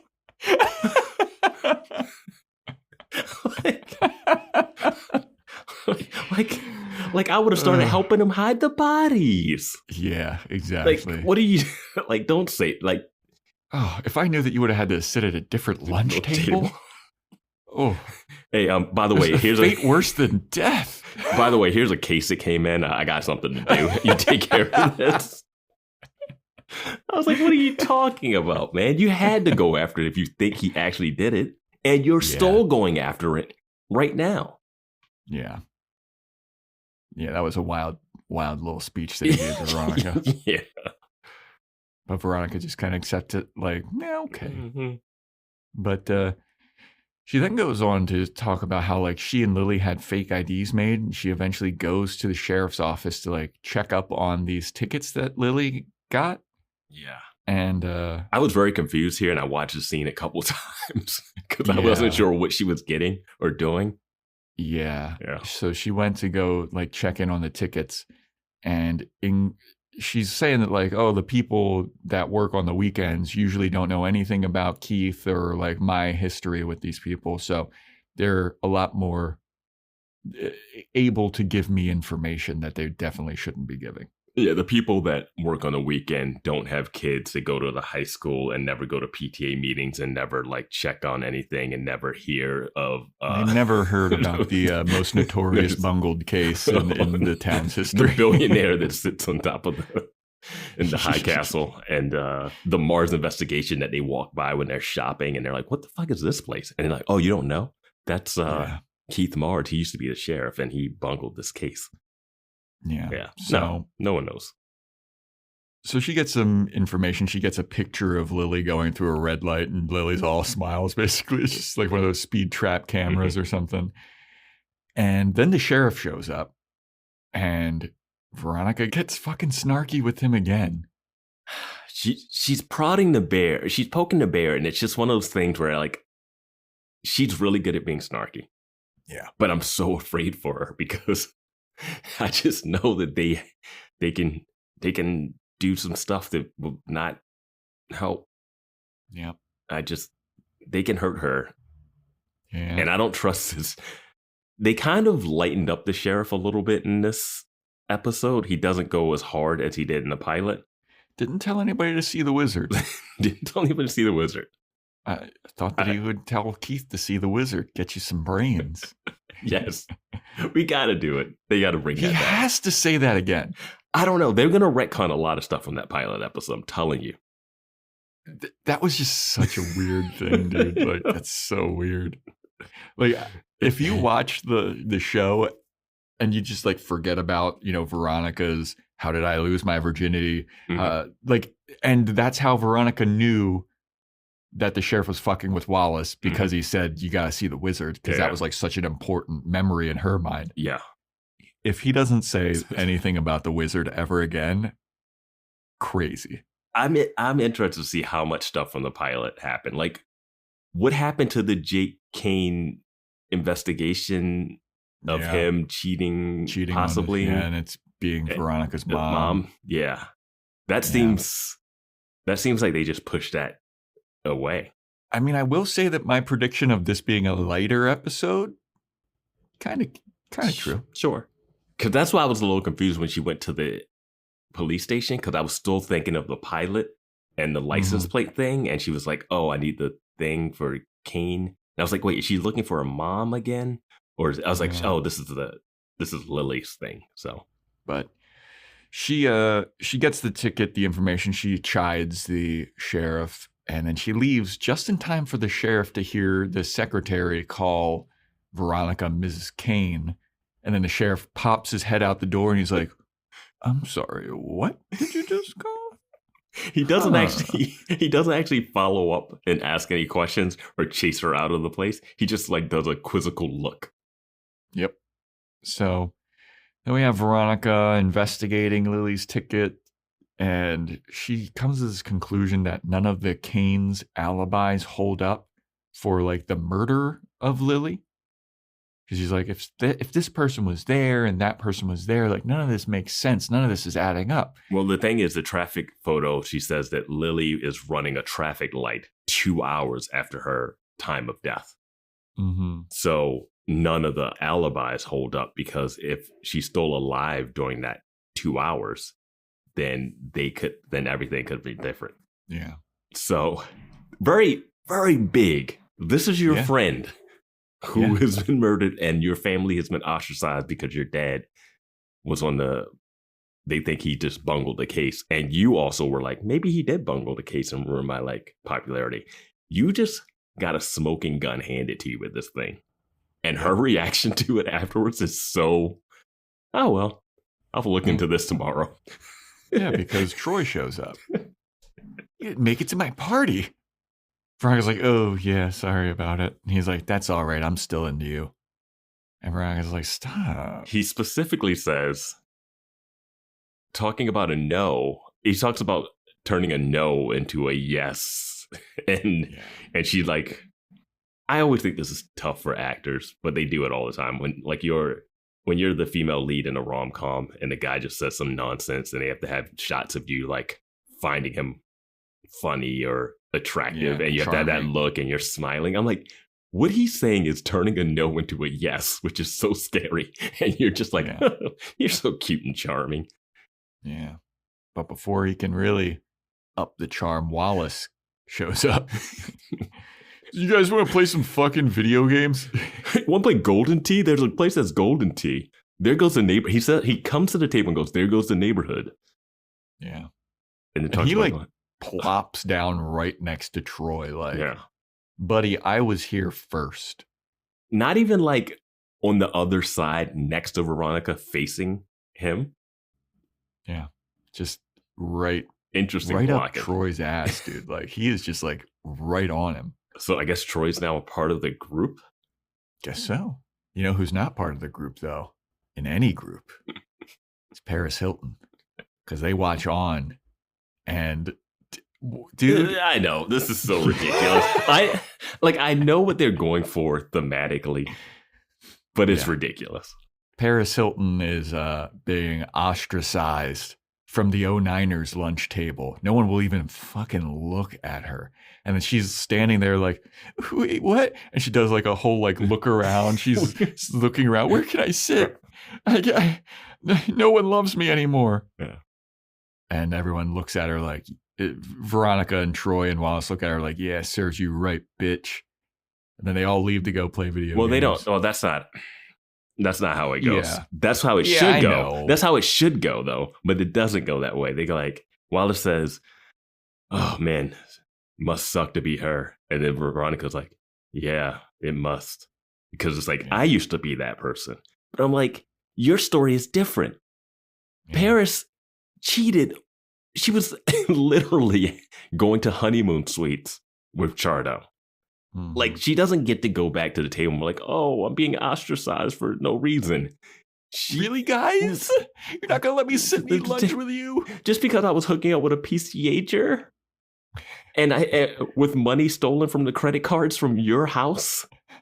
Like, come on. I also love that none of these 09ers, like the table that they sit at is like a round circular thing. They're all sitting on the table. Literally, none of them are even facing the center of the table. They all are sitting facing outwards, and they sit on the table. That was the same in the last episode. Yeah. It's the same in this episode. It's so funny. Basically, they find a table that they can like angle towards Veronica Mars and stare at her the whole time because they're obsessed with her. Yeah, but the Marshmallows, I guess we can call Veronica's gang. Is that what the gang called, or is that what fans of the show are called? I think that's what the fans of the show are called. I'm calling her little crew. I don't know what to call her crew yet. Well, because we got the 09ers, we got the PCHers. What are we going to call Marshmallow? The Mars. I'm going to hold off on it just because I don't think you call the fans of Buffy Scoobies. Yeah, you're right. We'll call her crew the Scoobies. No, I'm just going to wait. We're 2 episodes in. I'm going to hold off. I don't think her crew is filling out. I mean, she's getting 1 person an episode. I mean, by the end of the season, she'll have 22. She'll have a bigger police force than the sheriff's. Hey, we're going to have to take over that table. Yeah. But yeah, that's the episode. They all go play video games. Yeah.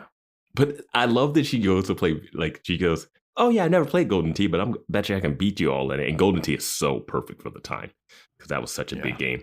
But I love that she just found out that the murder of Lily is completely, like, crazy. Like, that information that she got, and she was like, okay, let's go play video games afterwards. I was like, that didn't blow your mind, what you just found? Not even like can we stop off at my dad's office first? I got some evidence that's key to this case. that might get my dad's reputation back. Nah. That I illegally got. Yeah. I'm going to put in my backpack that I hope I don't lose. Yeah. But credit where credit's due. Yeah. That is that episode. Next episode is titled Meet John Smith. Where is the credit due in this episode? What is that referring to? Credit is credit card fraud. Credit cards? Yeah. I would have never guessed that from the title. Yeah. Meet John Smith, though. Oh boy. It's going to be Pocahontas related. That was the name of the guy, right? Yeah. I really think we're just going to get another Troy-looking, Duncan-looking white dude.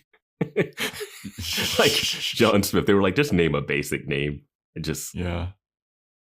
I think it's going to be Veronica recruits Troy to do some of her investigation under the alias John Smith. And he has to put on this fake thing. And then he gets into a situation where he's not equipped to handle being undercover like that. Was Troy speaking like with an accent the first time we met him? He sounded like... I felt like he sounded like Irish. Like, give us a smile, love. Or something. It was... Yeah. I don't know. I mean, Troy's last name is Van de Graaf, so I don't think he... No, that's... I want to say Dutch. Fucking name. I say Dutch, but maybe... I don't know. Man, I don't know. John Smith. Oh, you know what? I think this is going to be a some type of fake identity thing. Oh, identity fraud. Yeah, okay. like identity fraud, like a signature. Okay. Yeah. I'm saying Troy goes undercover as a guy named John Smith as a part of one of Veronica's plans. Wow. And Wallace just has to sit there and be like, I can't do this. I'll be the office aide. Yeah, he's going to be watching it from the cucked chair. I don't even know if he likes Veronica like that. Of course he does. She's a sexy lady.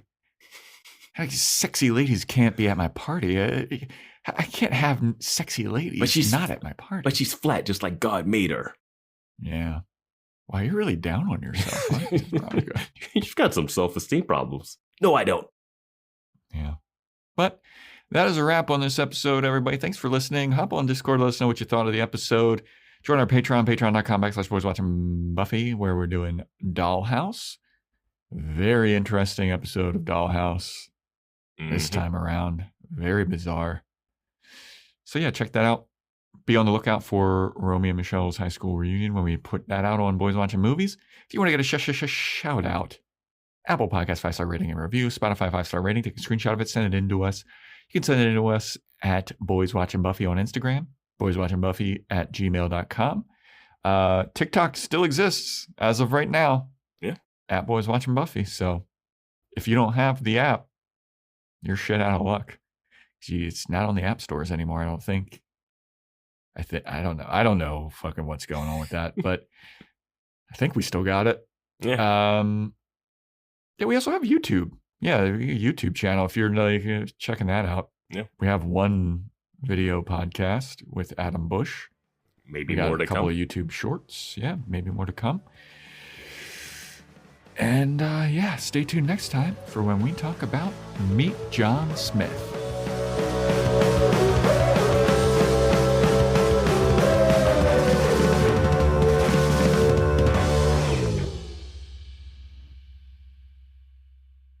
Doing you was like doing the do, and that's all it was. Seltzer Kings. Podcasts.